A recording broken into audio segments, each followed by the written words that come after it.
Muchas gracias. Bienvenidos a esta nueva edición del Seminario de Investigación del MODEMAT. Sí. El día de hoy tenemos la charla de Cristian Núñez, bueno, un ex estudiante de aquí de la maestría de optimización, siempre con buen recuerdo, por supuesto. Cristian, bienvenido. Muchísimas gracias por venir a ser parte del seminario. Cristian actualmente está trabajando en técnicas state of the art para resolución numérica de sistemas de ecuaciones diferenciales. El día de hoy en particular, entiendo, nos vas a hablar sobre un método innovador basado en los métodos de Galerkin discontinuos.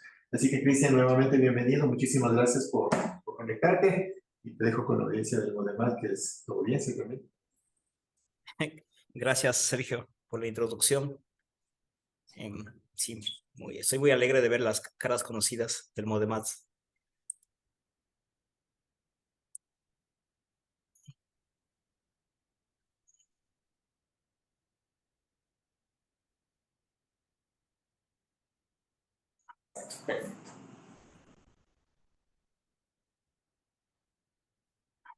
Perfecto. Ya empezamos. Bueno, el día de hoy les quiero hablar sobre los métodos de Galerkin discontinuo hibridizables. Esta es una técnica, bueno, un método que tiene muy pocos años de ser desarrollado, ¿cierto? Y les voy a explicar en esta charla las características más importantes del método junto con sus aplicaciones. Entonces, el outline de la presentación es, bueno, vamos a ver cuáles son las motivaciones por qué estudiar este tipo de métodos introduciremos el método para un problema modelo de la ecuación de Poisson y también hablaremos de la ecuación de Stokes. Subsecuentemente, iremos obteniendo conclusiones y hablando del trabajo también que se está realizando actualmente. Entonces, básicamente, la motivación parte de que, como ustedes saben, las EDP sirven para modelar fenómenos físicos y en particular las ecuaciones, por ejemplo, de aguas poco profundas, las ecuaciones de shallow water, sirven para predicción meteorológica y también para, digamos, modelamiento de tsunamis. Entonces, los métodos hibridizables tienen esa motivación a ser usados en problemas de carácter de transporte. Entonces, para dar un poquito de contexto, ¿cierto? De la historia, nosotros tenemos el método de Galerkin continuo, todos lo conocemos, es muy viejo, aproximadamente de 1943, ¿cierto? Y posterior a esto se desarrolló el método de Galerkin discontinuo, ¿cierto? Motivado en problemas hiperbólicos y en particular en la ecuación lineal de transporte de electrones en el año 1973. Posteriormente, estos métodos fueron aplicados a problemas elípticos en 1977 aproximadamente, y también se obtuvo algunos resultados importantes para la dinámica de gas en los 90. Cuando se estudió estos métodos, era inevitable compararlos con los métodos mixtos. Entonces se fue comparando y se obtuvo algunas conclusiones de esta comparación. Ese trabajo fue desarrollado más o menos por los años 2005, 2007 por Bernardo Cockburn y algunos colaboradores. Y todo ese trabajo desencadenó en el desarrollo de estos nuevos métodos HDG. Entonces, la idea del método HDG con respecto a los métodos de Galerkin discontinuos tradicionales, digámoslo así, es que hay una desventaja en el método de Galerkin discontinuo, que es el uso de trazas. El uso de las trazas implica que nosotros involucremos más grados de libertad para resolver el sistema, ¿cierto? Entonces, el método HDG supera esta dificultad de una manera inteligente y utiliza la técnica de condensación estática para reducir los grados de libertad. Entonces, la idea, o sea, la idea, el objetivo de estos métodos es justamente compararlos para métodos, o usarlos para órdenes altos, ¿sí? Porque en ese caso nosotros podremos sacar provecho del método. Entonces aquí tengo como pueden observar, tenemos un dominio, ¿cierto? Y tenemos la discretización. Y el método a la derecha tenemos los puntos que están relacionados a un método de Galerkin discontinuo tradicional. La parte de rojo justamente involucra las trazas, ¿no? Que es la variable que relaciona los elementos entre sí.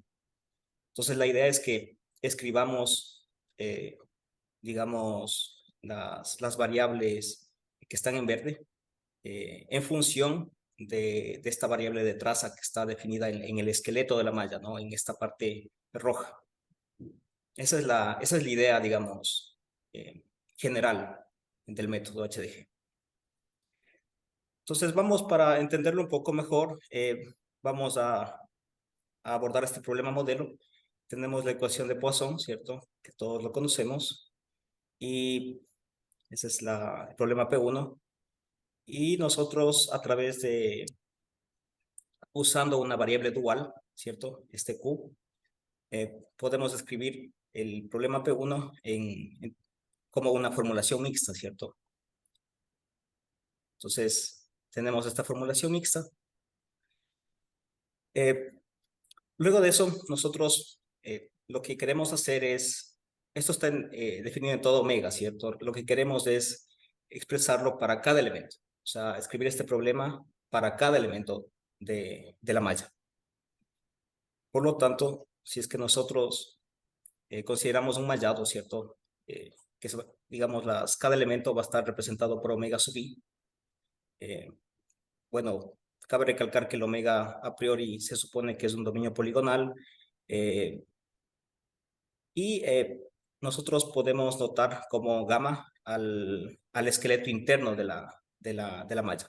O sea, son las aristas, gamma serían las aristas, son las aristas internas de la triangulación anterior. ¿Sí? Entonces, lo que queremos es, si es que se fijan en las slides anteriores, está definido el problema en omega. Ahora las definimos, en cambio, en cada uno de los elementos, ¿cierto? En omega sub i. Entonces, estas cuatro ecuaciones de aquí son las mismas que las anteriores. Bueno, análogas, no las mismas serían análogas. Y las dos últimas son condiciones que se les conoce como condiciones de transmisión, que justamente imponen una continuidad en la dirección de la normal, tanto de U y del flujo, ¿no? Entonces, este operador que aparece aquí es el operador definido de esta manera. Es el operador de salto, digamos así, también se lo conoce, ¿no? Entonces, ¿qué significa? Que va a ser la suma de los valores para dos elementos vecinos. Para una arista específica va a ser la suma de los valores para cada elemento vecino, ¿no?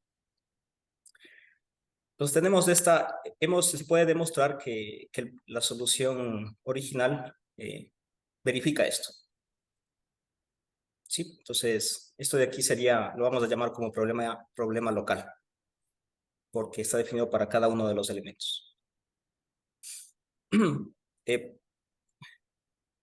Cuando nosotros hablamos de la resolución, tenemos que involucrar los espacios donde queremos encontrar la solución, justamente. Entonces, vamos a definir estos espacios. Si es que se fijan, los tres espacios, los primeros tres espacios van a corresponder a los espacios, digamos, a las funciones dadas en cada elemento, ¿cierto? Este D va a ser mi elemento, ¿cierto? Y estos de acá sería donde está la solución total. Estoy buscando funciones de flujo del calor y de la traza en todo omega, tal que si es que restringo a cada elemento, va a ser un polinomio de grado P, ¿no? Entonces, estos serían nuestros espacios involucrados. Si es que nosotros escribimos esto de manera conjunta, ¿cierto? Diferenciamos el problema local, que se define para cada elemento, y el problema global, que es el problema que está definido sobre todo el esqueleto de la malla. ¿Sí? Necesito una pregunta antes de que me pierda. A ver, B era el elemento y el omega I también. Espérate, ahí me confundí. El omega I es el elemento. Sí, sí. Ya, el D que dijiste en la siguiente slide. El D simplemente es notación, ¿no? Este D es notación. Simplemente se usa como notación para decir que, para definir el espacio nada más. O sea, simplemente es una variable de notación, ¿no? Ya, entonces me quedo con el omega I es el elemento. Ya, gracias. Ok. Entonces, diferenciamos el problema local y el problema global. Lo que queremos hacer es, bueno, vamos a obtener la formulación débil del problema local y justamente es esta, ¿no? Sí. Pero al momento que nosotros hagamos integración por partes, va a sumar tanto el flujo, el Q, como el U, definidos en la frontera. Entonces, lo que vamos a hacer es suponer que nosotros tenemos esa información. Recuerden que nosotros estamos analizando en cada elemento. Entonces, en cada elemento hay unas aristas interiores y unas aristas que están en intersección con las condiciones de frontera del problema original. Entonces, estas variables de traza vamos a considerar que en este momento son variables a determinar, que todavía no conocemos. ¿Sí? Entonces, justamente esa es la idea general de los métodos discontinuos, ¿no? Utilizar estas trazas. Entonces, aquí hay algunas cosas que tenemos que abordar. Primero, que la condición de Dirichlet está escrita de forma débil, ¿cierto? Aparece acá. Otra de las características que podemos requerir, bueno, debemos buscar es que estas trazas, este flujo, QSUBI deben ser definidos. Entonces, formalmente, este flujo NI por QI es esto, ¿no? Es NI por QI original, digámoslo así. Pero por estabilidad, nosotros vamos a añadir un término tau para cada elemento, ¿sí?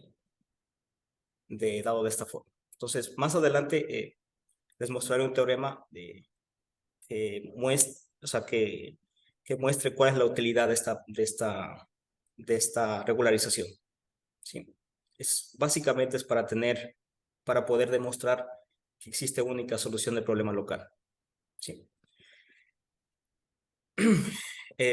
Entonces, si es que nosotros reemplazamos, recuerden que teníamos la formación débil original dada en términos de QI por NI y de U hat, ¿cierto? El QI dijimos que tiene una forma específica tomada de esta forma. Si es que reemplazamos esto en la formulación anterior, obtenemos esta formulación, ¿sí?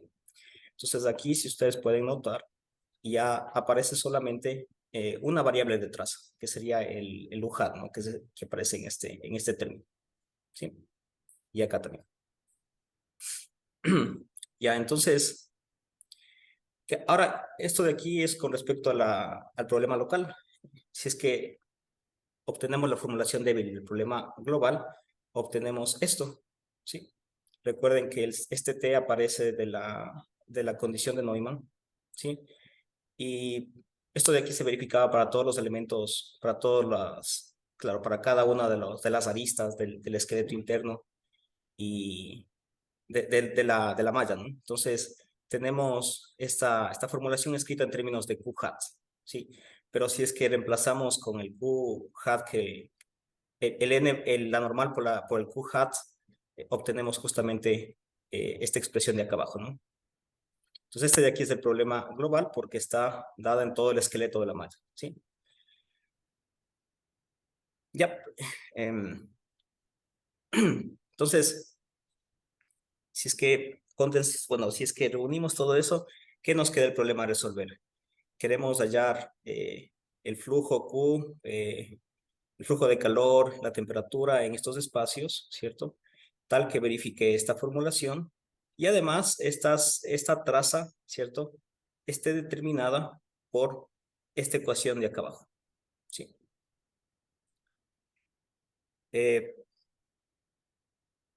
Utilicemos la noción, bueno, la escritura matricial para entender mejor esto. Entonces, utilizando Galerkin, ¿no es cierto? Expresamos las variables en función de la base para cada uno de los espacios. Si es que hacemos eso, obtenemos una formulación matricial, tanto para el problema local como para el problema global. Entonces, eh, si es que se fijan, nosotros encontramos similitudes con este, ¿no? Entonces, este es el problema local que se define para cada uno de los elementos, por eso tiene la notación de subíndice I para el elemento I, y el problema global que es para todo el esqueleto, ¿no? Entonces, si es que nosotros aquí resolvemos este sistema, ¿cierto? Podemos expresar U y Q en términos de la traza, ¿sí? Y eso podríamos reemplazar en el problema global, ¿cierto?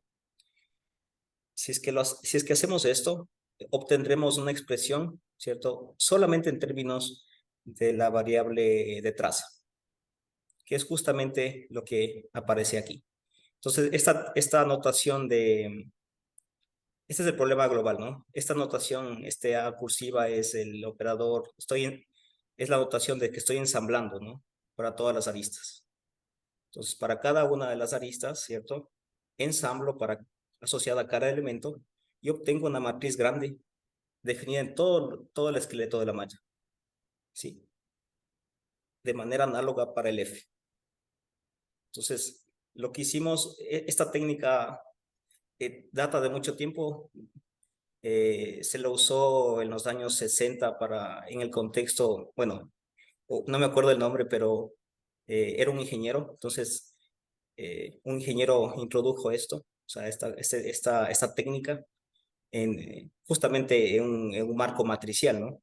Lo que estamos haciendo es aplicando esta técnica en las formulaciones débiles. Entonces, ¿qué obtuvimos aquí? Obtuvimos de que, si es que se fijan, si es que se dan cuenta, ya no está, los grados de libertad están dados solamente en el esqueleto.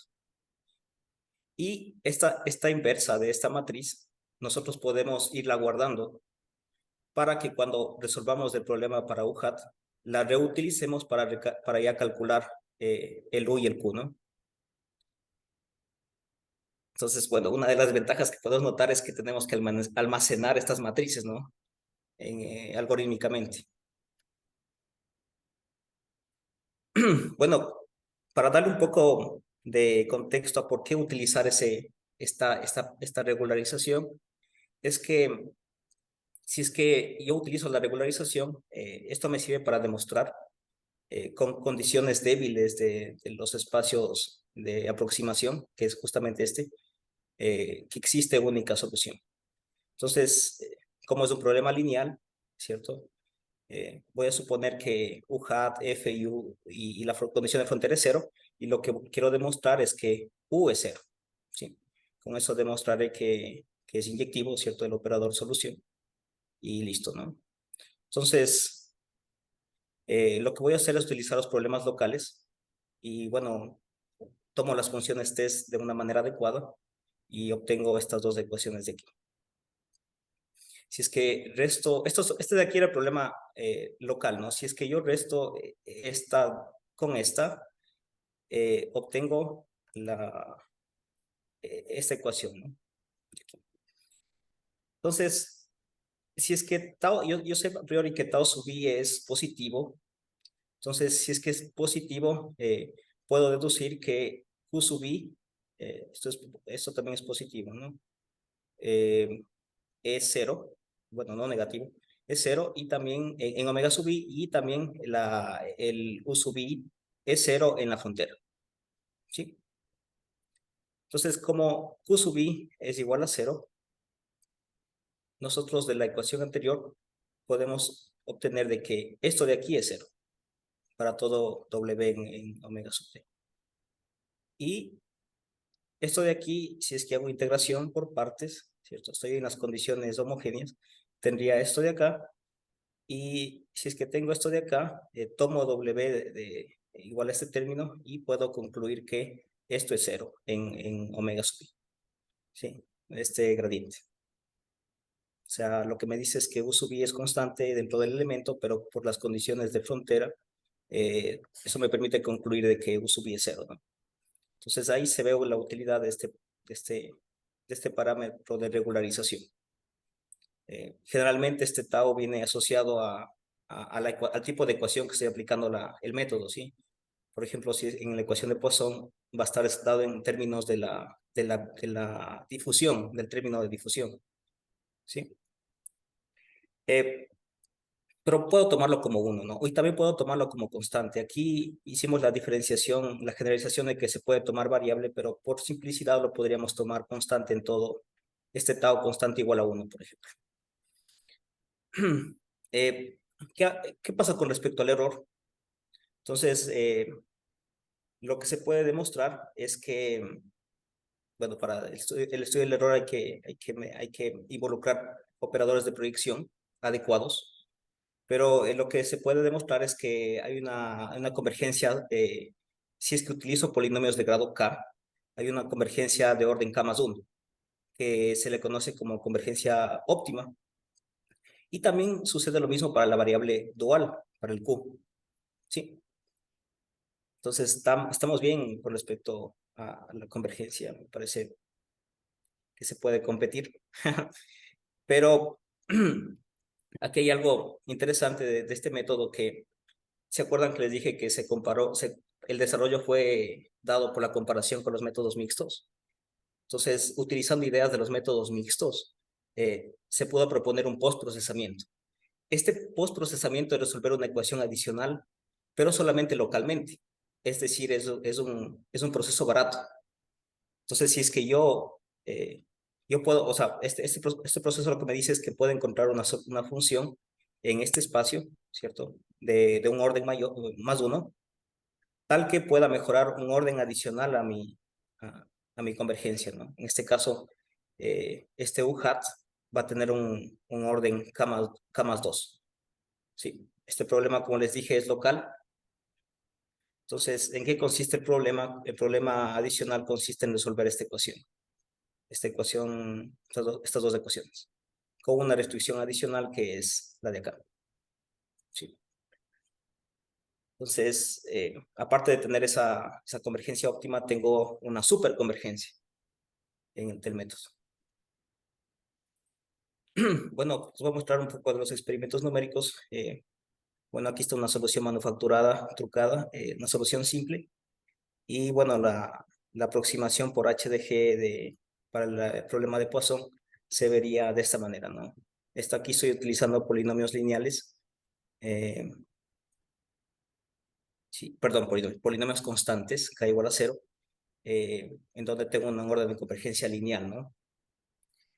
Y mientras tanto aquí acá, yo tengo, estoy resolviendo la ecuación para polinomios lineales, ¿sí? Y voy a tener un orden de convergencia de orden 2, ¿no? Y si es que hago un postprocesamiento, tendré orden de convergencia 3, que justamente son estas tablitas que les muestro aquí, del orden de convergencia para el caso K igual a 1. Se ve que si es que utilizo polinomios lineales, tengo un orden 2, ¿cierto? Tanto para la variable prima A, la variable dual, ¿sí? Y si es que resuelvo para el postprocesamiento, tengo el orden de convergencia 3, ¿no? Entonces aquí en este gráfico se puede observar tanto la solución con HDG como con el postprocesamiento. Entonces, para polinomios lineales, ¿cierto? Tenemos esta liñita de aquí, la línea continua, y para el postprocesamiento tenemos la de acá, ¿no? Se ve que mejoró muchísimo con el postprocesamiento, ¿no? Obviamente.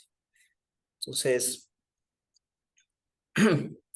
bueno, esto de aquí es con respecto al el problema más intuitivo, que es el problema de Poisson.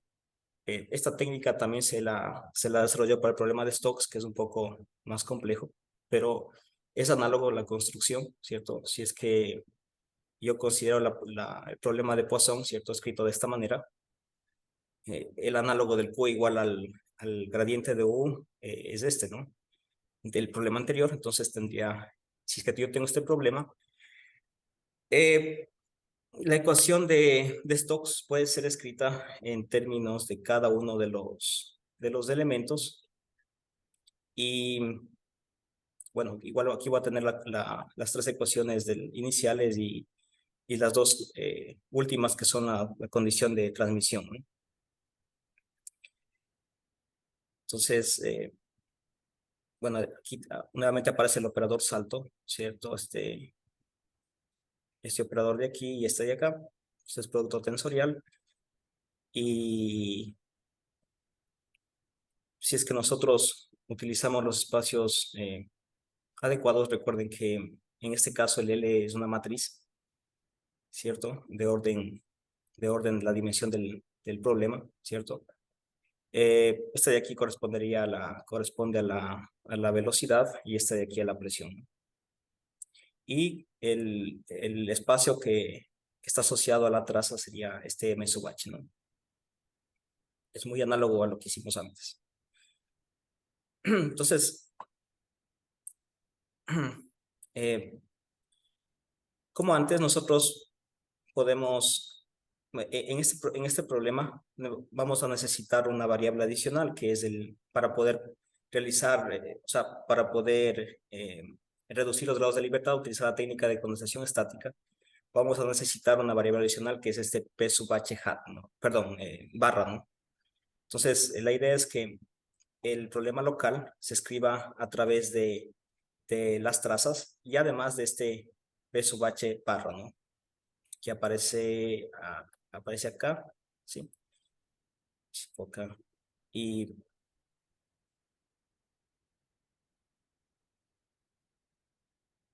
ya, entonces, ¿cómo me quedaría el problema global? El problema global, aquí aparece el pejano. El problema global se resuelve usando nuevamente la estabilización, ¿no? Que les dije antes. Porque recuerden que este término de acá, ¿cierto?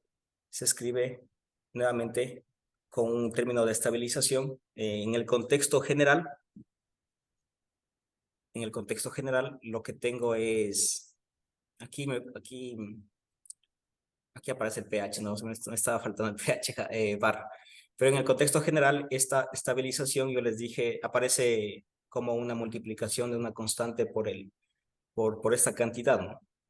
Pero se puede generalizar no solamente es la multiplicación por una constante, sino puede ser una función, ¿sí?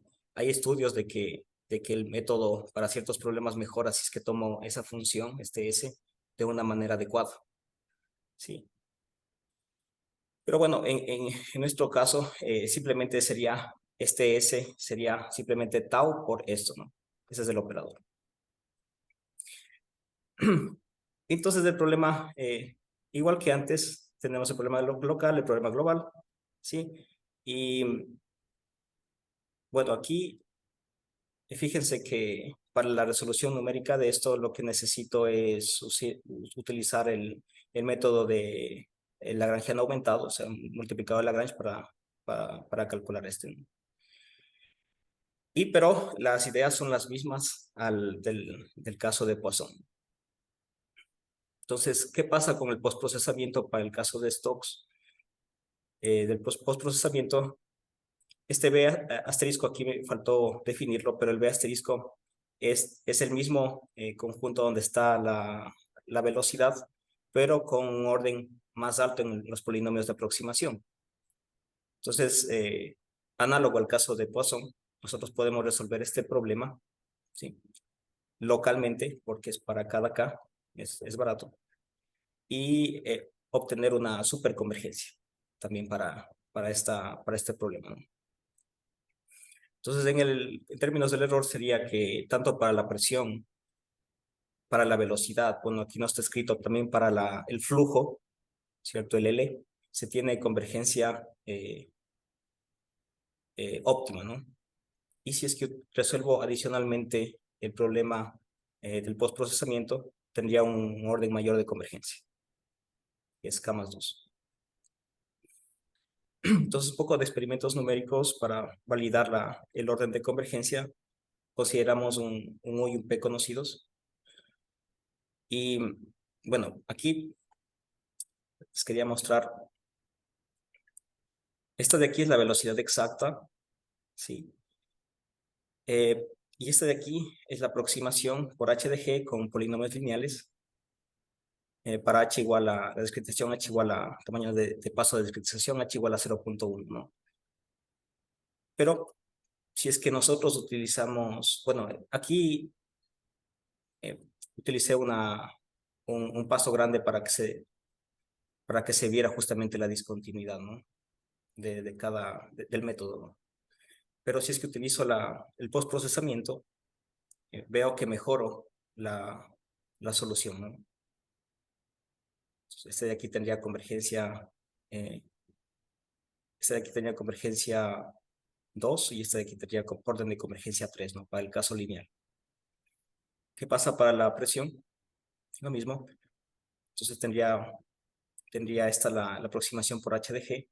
Bueno, aquí para la presión no tengo un resultado de postprocesamiento, ¿cierto? Entonces me quedaría con esta solución a lo más. Y en este gráfico condensa todo el orden de convergencia, ¿no? Se puede ver que si es que utilizo polinomios, por ejemplo, de orden 3, ¿cierto? Tengo el orden de convergencia 4, ¿no? Y así, ¿no? Entonces, bueno, aquí se ve para la convergencia, para tanto para el flujo como para la presión, ¿no? La anterior era para la velocidad y para el postprocesamiento de la velocidad, o la velocidad mejorada, ¿ya? El U asterisco. Y acá tengo para el flujo el L y el P, ¿no? Que es la presión y para el flujo. Bueno, la idea de esta charla era dar las ideas más importantes que tienen las características más importantes que tiene este tipo de métodos y sabemos que reducen los grados de libertad del sistema. Sabemos que hay un proceso, bueno, por lo menos para estas ecuaciones hay un proceso inspirado en los métodos mixtos que permiten mejorar la solución de una manera barata. O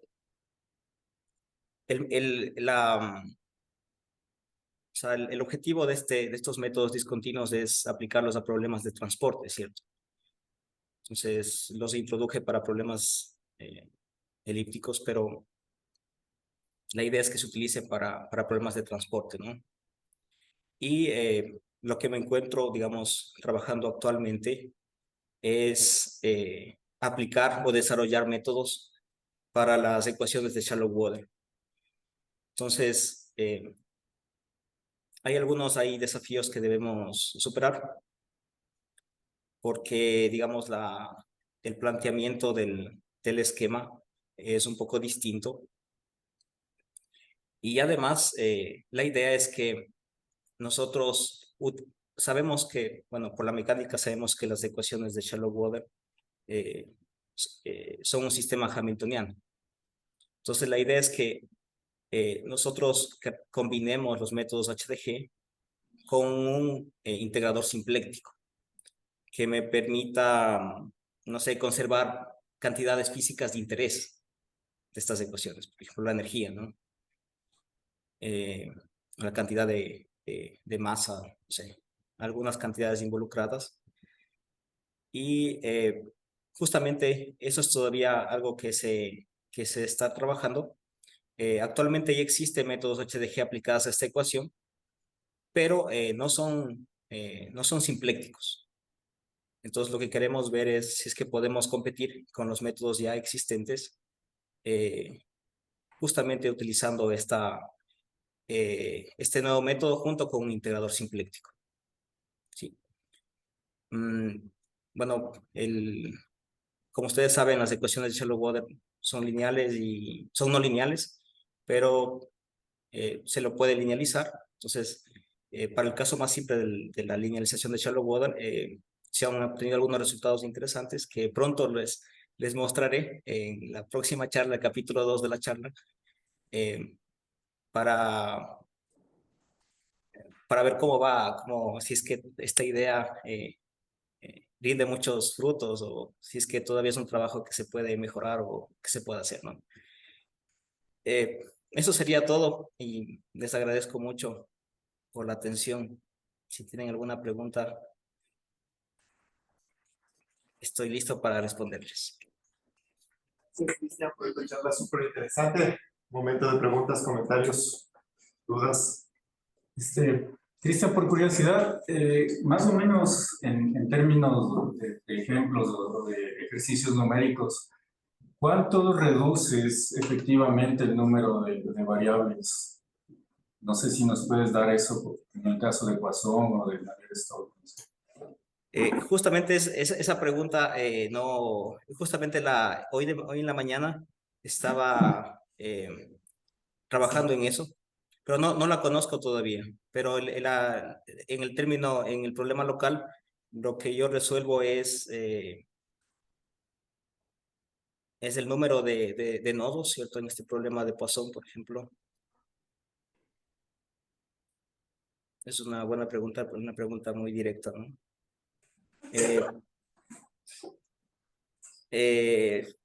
¿Dónde está el problema? Este de aquí, ¿no? Estoy resolviendo un problema de orden, el número de nodos del elemento elevado al cuadrado por la dimensión, ¿cierto? Entonces, tendría que revisar ese cálculo, pero no tengo, digamos, la comparativa de cuánto exactamente reduzco de operaciones. Ajá. O sea, no la podría responder ahorita en este momento. Para la próxima. Para la próxima, porque, porque recientemente me encuentro justamente trabajando en los métodos y quería trabajar en cuánto justamente se reduce el sistema, ¿no? O sea, obviamente se puede ver intuitivamente que se reduce significativamente si es que utilizo órdenes altos, ¿no? Pero no tengo una comparativa de una tabla para justamente pueda contrastar, ¿sí? Porque el rendimiento, como alguna vez me dijo Sergio, el rendimiento tiene que ver con las operaciones, ¿no? Operaciones que hago versus el tiempo. Entonces, es una pregunta que todavía no la he respondido formalmente. Gracias, Cristian, por la charla. Yo tengo una curiosidad nada más. O sea, en el caso del problema de Poisson y en el caso del problema de Stokes, la variable auxiliar que tú introduces, me parece que le llamas Q, ¿no es cierto? Sí. A la variable igual, en ambos casos es como evidente que es igual a menos el gradiente, ¿no? Sí, En el caso de extensión de eso, bueno, en primer lugar, si es que en caso de la extensión de eso a los problemas, por ejemplo, de shallow water o a los problemas de leyes de conservación hiperbólicas, esta transformación es igual al flujo, me imagino, o algo por el estilo. ¿Y qué margen de maniobra tienes ahí? O sea, no sé si es que lo puedes definir de otra manera o escalar el gradiente y eso te produce algún efecto. No sé si nos puedes declarar eso. Justamente eso es la propuesta que estoy ahorita desarrollando. Pues, el tiempo que estoy trabajando en estos métodos es relativamente nuevo. Pero la técnica que creo que puede funcionar para el caso de las ecuaciones de shallow water es utilizar un truco de utilizar o sea, las ecuaciones de shallow water son una ecuación para la altura, por ejemplo, y una ecuación para la velocidad, ¿cierto? Horizontal y horizontal sería, con respecto a X y con respecto a Y. Entonces, la idea es expresar esas dos ecuaciones, utilizar otra ecuación, una tercera ecuación, un cambio de variable, una tercera ecuación, y esa tercera ecuación no va a ser temporal, va a ser estacionaria. Entonces, las dos ecuaciones, tanto para la altura como para la velocidad, dependen del tiempo en las ecuaciones de shallow water o de transporte en general. bueno, en las ecuaciones de Shallow-Water, pero la idea, o sea, la idea que tengo es, o sea, que estamos desarrollando es utilizar una tercera ecuación, un cambio de variable en una tercera ecuación que sea estática. Y así poder, digamos, implementar los métodos HDG que sean simplécticos justamente, que sigan conservando la propiedad hamiltoniana.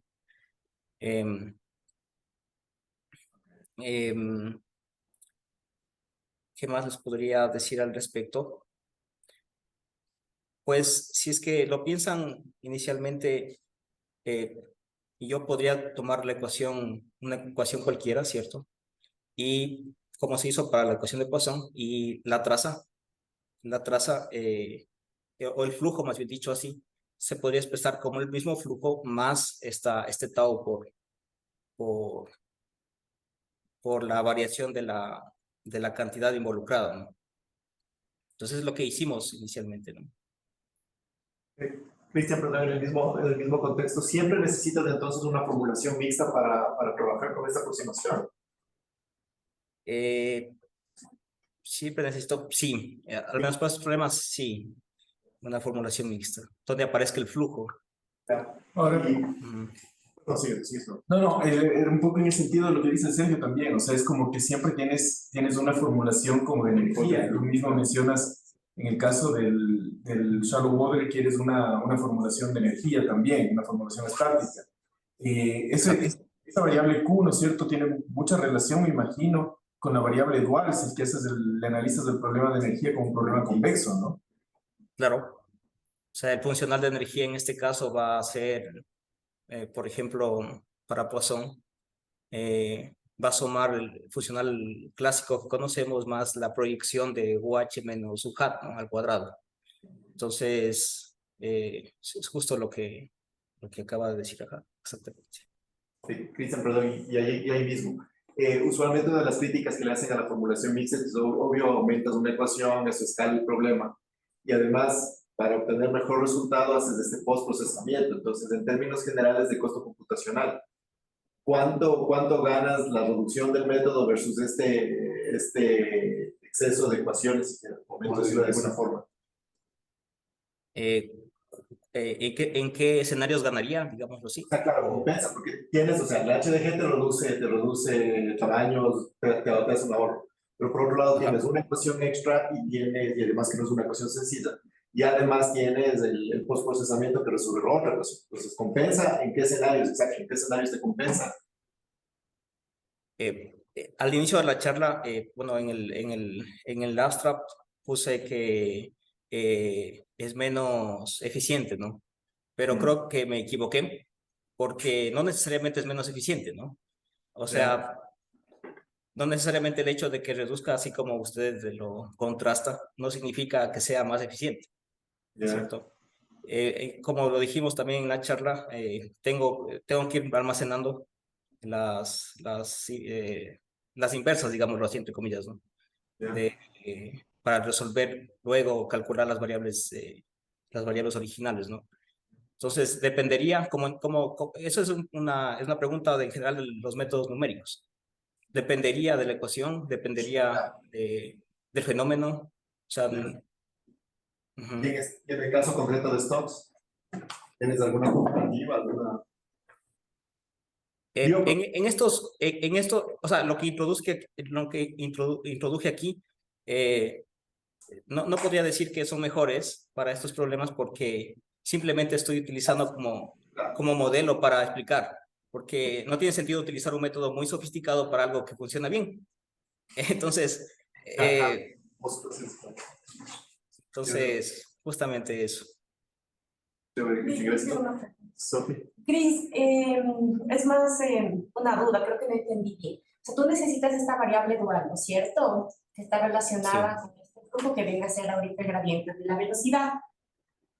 Ya, Sí. pero específicamente, o sea, o hay un link, tú necesitas también, digamos, en tu malla tú tienes este esqueleto interno que nos mostraste, que eran estas líneas rojas, ¿no es cierto? Y definiste la función de salto. Ya, entonces, ¿cuál sería la relación entre esta variable que tú necesitas, esta nueva Q, y esa función de salto, o no hay ninguna relación, digamos, en la filosofía del método.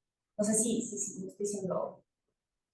O sea, sería acá, ¿no, Sofi? Exacto, ajá, o sea, por eso necesitas, digamos, tú definir la Q como este flujo, porque necesitas esa función de salto, o no tiene nada que ver con lo que estoy diciendo.